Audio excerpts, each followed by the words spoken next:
देखिए गाइस कटहलर सब्जी बनाइছোঁ আজি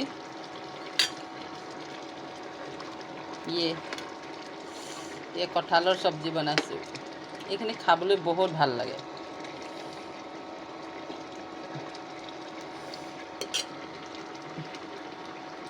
ये कटहलर सब्जी এতিয়া খাবলৈ আপোনাৰ মাংস নিচিনা লাগিব যেনেকৈ আমি চিকেন খোৱা নিচিনা লাগিব এইখিনি কঁঠালৰ সবজি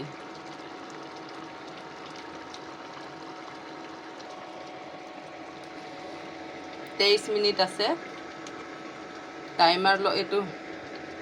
টাইমাৰ লগাই দিছোঁ और ये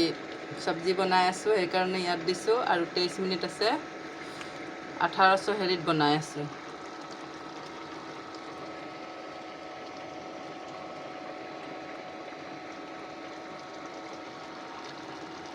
সব